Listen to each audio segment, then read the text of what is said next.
ఈ రెవెన్యూ సదస్సులు పెట్టి గ్రామాలలో ఉన్న ప్రతి సమస్యను, రైతులకు ఉన్న సమస్యలన్నీ పరిష్కరించే మార్గం కోసమే ఈ రెవెన్యూ సదస్సులు పెట్టినరు. అందులో భాగంగా ఈరోజు ఇక్కడ మహదేవ్పూర్ గ్రామంలో మరి ఇక్కడికి రావడం, మరి భువనగిరి నియోజకవర్గం బీబీనగర్ మండల్ మహదేవ్పూర్ గ్రామం నుంచే ఇక్కడ ప్రసిద్ధిగాంచిన వేణుగోపాల స్వామి ఆలయం ఉన్నది. మరి ఈ భూభారతి చట్టానికి సంబంధించి రెవెన్యూ సదస్సు ఈ మహాదేవ్పూర్ నుంచే మొదలు పెట్టుకోవడం చాలా సంతోషంగా భావిస్తున్నాం. ఆ స్వామి కృప ఉండాలి. ఇవన్నీ రెవెన్యూ సదస్సులు జయప్రదంగా జరగాలి, అందరికీ మంచి జరగాలని కోరుకుంటున్నాం. రైతులకు ఎక్కడ ఇబ్బంది లేకుండా ఉండాలని కోరుకుంటూ మరి ఇక్కడ విచ్చేసిన ఆర్డీఓ గారికి, ఎంఆర్ఓ గారికి, మా శివారెడ్డి, మరి అట్నే ప్రభాకర్ కానీ, ఇక్కడ మిత్రులు శ్యామ్ గౌడ్ గారు, మా పింగళరెడ్డి గారు ఇట్లా ఉన్నారు, మా సుభాష్ రెడ్డి గారు కానీ మిగతా మిత్రులు అందరూ ఉన్నారు. ఇక్కడ విచ్చేసిన ప్రతి ఒక్కరికి, మరి ఇక్కడ బ్లాక్ ప్రెసిడెంట్ చెక్కుల వెంకటేష్ ఉన్నారు, బీబీనగర్ మరి నరేందర్ రెడ్డి కానీ, పెంటయ్య గౌడ్ కానీ, ఇక్కడ వచ్చిన మిత్రులందరికీ కూడా నమస్కరిస్తూ మరి దీనికి సంబంధించిన కార్యక్రమం మీద ఈరోజు ఈ రెవెన్యూ సదస్సు ఏదైతే ఉందో మీరు సద్వినియోగం చేసుకోవాలని కోరుతూ ఉన్నాం. మరి ప్రతి గ్రామంలో తిరిగే కార్యక్రమం అధికారులే నేరుగా ఇక్కడికి వచ్చి మరి ఈ కార్యక్రమం ఈ రెవెన్యూ సదస్సులు చేస్తున్నారు. అంతకుముందు కాంగ్రెస్ హయాంలోనే రాజశేఖర రెడ్డి గారు ఉన్నప్పుడు ఈ రెవెన్యూ సదస్సులు ప్రతి 3 నెలలకోసారి గ్రామాలకు వచ్చి రెవెన్యూ సదస్సులు పెట్టేది. రెవెన్యూ సదస్సులు పెట్టి రైతులకు ఎక్కడ ఇబ్బందులు ఉన్నా, వాళ్ళ పట్టాలు పాస్బుక్లలో ఎంటర్ కాకపోతే ఎట్లాంటి సమస్యలు ఉన్నాయి, ఆ రెవెన్యూ సదస్సుల ద్వారా ఆ సమస్యలు పరిష్కరించే కార్యక్రమం నాడు చేపట్టేది. అది గత 10 ఏళ్ళ అంతకుముందు దీన్ని ఆ పాలకులు అప్పుడు మొత్తం దాన్ని పట్టించుకోలే. కొత్త చట్టం ఒకటి తీసుకొచ్చిండ్రు, ఆ ధరణి చట్టం అని తీసుకొచ్చి రైతులు నానా ఇబ్బంది పడ్డారు. చెప్పులు అరిగేలాగా ఆఫీసుల చుట్టూ తిరిగిండ్రు, రెవెన్యూ ఆఫీసుల చుట్టూ తిరిగిండ్రు.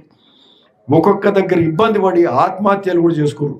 ఓ దగ్గర ఆ రైతు ఆత్మహత్య చేసుకుంటూ అధికారిని కూడా పెట్రోల్ పోసి మరి తను సూసైడ్ చేసుకునే అధికారి మీద కూడా తన ఆగ్రహం చాటిన పరిస్థితి తెలంగాణ రాష్ట్రంలో ఉండే. అట్లాంటి చట్టం ఉంటే కూడా రైతులు ఇబ్బంది పడుతుంటే కూడా చూసుకుంటూ కూర్చుని తప్పితే దాని గురించి మాట్లాడలే, చేయలే. సో అతిపెద్ద సమస్య గత 10 ఏళ్లలో ఉన్నదంటే ఈ ధరణి చట్టం ఏదైతే ఉండనో మరి ఆ ధరణి చట్టం ద్వారా అంటే వాళ్ళకి ఆ రోజు పౌతి కూడా అమలు కాకపోయింది. పౌతి అమలు అయితే కూడా అక్కడ కుటుంబ సభ్యులు ఇద్దరు హైదరాబాద్ నుండి, ఒకరు ఇక్కడ ఉండి, ఆ ఒక్కడు సరే ఓ తప్పుడు ఆలోచన చేసినోడు ఆయన పేరు అప్లికేషన్ పెడితే ఆయన పేరు మీద చేసింది. మళ్ళీ మిగతా కుటుంబ సభ్యులు వచ్చి ఓ రివిజన్ పిటిషన్ పెట్టుకుంటే వాళ్ళ పేర్ల మీద కావాలంటే ఇక మళ్ళీ ధరణి ఆ స్లాట్ ఓపెన్ కాదు, స్లాట్ రాదు, కోర్టుకు పోవాల్సింది. కోర్టుకు పోతే ఏళ్ళు మరి ఏళ్ళు పడుతుంది. ఈ లోపల కుటుంబాలలో తగాదాలు, కొట్లాటలైతే మరి అంటే ఓ భౌతిక కాని పరిస్థితి ఉండేది. ఒక కొత్త పాస్బుక్ తీసుకోవాలంటే కాని పరిస్థితి. మరి అట్లనే ఆఖరికి సాదా బైనామాలు కూడా కాలే. సాదా బైనామాలు కూడా 10 లక్షల సాదా బైనామాలు ఈ రాష్ట్రంలో పెండింగ్లో ఉన్నాయి ఇప్పటి వరకు. ఈ 10 లక్షల సాదా బైనామాలు అంతకుముందు చేసేది ఆర్ఓఆర్ చట్టం ప్రకారం సాదా బైనామాలు ఇవన్నీ కూడా చేసేది. మరి ఆ సాదా బైనామాలను కూడా పట్టించుకోని పరిస్థితి. అది ఆఖరికి వీళ్ళు ఆ ధరణి చట్టం వచ్చినాక మేము చేస్తామని కూర్చున్నారు. అది కోర్టుల దాన్ని కొట్టేసిండ్రు. ఎందుకు కొట్టేసిండ్రంటే ఓ నిర్దిష్టమైనటువంటి ప్రణాళిక, ఆ చట్టానికి ఒక చట్టం అనేది చేయలేదు. ధరణి అనేది ఇప్పుడు మనం భూభారతి చట్టం తెస్తే క్యాబినెట్లో ఆమోదింపజేసినాం, అసెంబ్లీలో ఆమోదింపజేసినాం.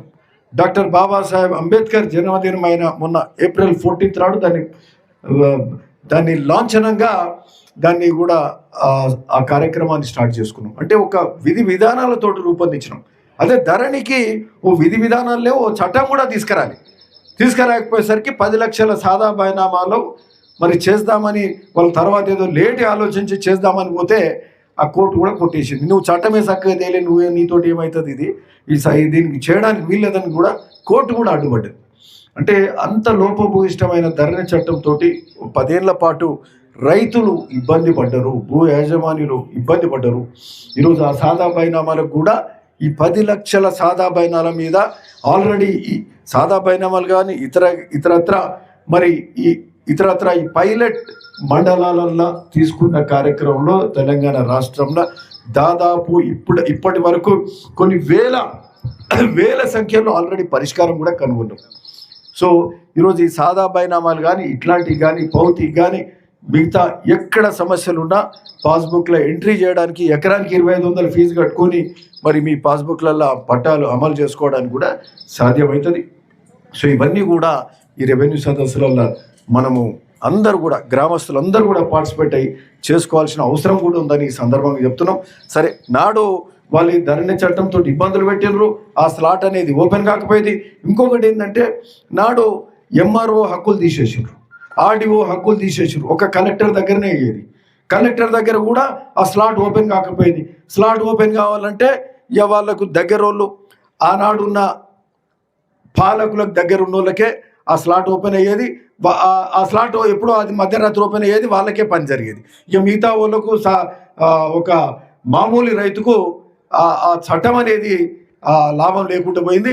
పెద్ద పెద్ద భూస్వాములు కానీ పెద్ద హైదరాబాద్లో ఉన్న రాజకీయ నాయకులకు దగ్గరున్న పలుకుబడి వాళ్ళకు మాత్రమే పనిచేసేది. మధ్యరాత్రి స్లాట్లు ఓపెన్ చేసుకునేది, వాళ్ళకి ఎంటర్ చేసుకునేది తప్పితే వాళ్ళకు మేలు చేసుకున్నారు. పెద్ద భూములు అసైన్ ల్యాండ్లు కొట్టేయడానికి పనిచేసింది తప్పితే ఇంకో దానికి మరి నాటి ధరణి చట్టం పనిచేయాలి. ఈరోజు మరి ఒక ఏమంటారు పారదర్శకతతోటి ప్రతి ఒక్కరికి ప్రతి రైతుకు ఎక్కడ ఇబ్బంది ఉన్నా ఆ రైతుకు మేలు చేయడానికి మరి ఈ చట్టము ఈ భూభారత చట్టం రూపొందించబడ్డది. మరి అది కూడా నేరుగా రైతు సదస్సులు అంతకుముందు ఎట్లా కాంగ్రెస్ హయాంలో జరిగినాయో మళ్ళీ ఈరోజు కాంగ్రెస్ పాలన ఇంద్రగోపాల స్వామి ఆలయానికి సంబంధించి ఇక్కడ ఈవో వెంకటేశ్వర గారు వారే ఇచ్చారు, వెంకటేశ్వర్ గారు ఇచ్చారు. ఆ భూమి దేవుని భూమే దేవుని పేరు మీద లేకుండా పోయింది. చూడండి, 19 ఎకరాలు ఉంది, ఇంకా 8 ఎకరాలు లేదు, 9 ఎకరాలు లేదు. 9 ఎకరాలకు సంబంధించి ఈరోజు ఆర్డీఓ గారికి ఇచ్చిండ్రు, ఎంఆర్ఓ గారికి ఇచ్చిండ్రు ఇక్కడ. ఓకే, ఆ 9 ఎకరాలు అనేది తప్పకుండా వారికి న్యాయం అవుతుంది కదా. ఆర్డీఓ గారు, ఎంఆర్ఓ గారు, మీరు వారికి న్యాయం చేయాల్సింది. ఎందుకంటే దేవుని భూమి దేవుని సొమ్మే కొట్టేస్తే ఇంకా అది ఎవరన్నా కానీ ఏదైనా వాళ్ళు ఏదైనా వ్యవసాయం చేసుకొని ఉండొచ్చు, కానీ బట్ పట్టా మాత్రం దేవుని పేరు మీద కావాల్సిందే. అది భూభారత చట్టం ద్వారా ఆ పాస్బుక్లలో వేణుగోపాల స్వామి ఆలయం పేరు మీద ఆ భూమి మొత్తం ఎంత ల్యాండ్ ఉందో అంత ల్యాండ్ ఎంటర్ కావాల్సిందే. మరి అట్లనే మన బాలరాజ్ అనే రైతు కూడా ఇప్పుడు ఆయనకు సంబంధించిన భూమి కూడా అడిగిండు. అంతకుముందు ఎప్పుడు ఆయనకు అప్పటి పరిస్థితులలో కాలేదు, ఇప్పుడు మరి భూభారత చట్టం వచ్చింది. ఆయనకు సంబంధించిన ల్యాండ్ కూడా ఈరోజు ఆయనకు మేలు చేయాలని కూడా కోరుతా ఉన్నాం. సో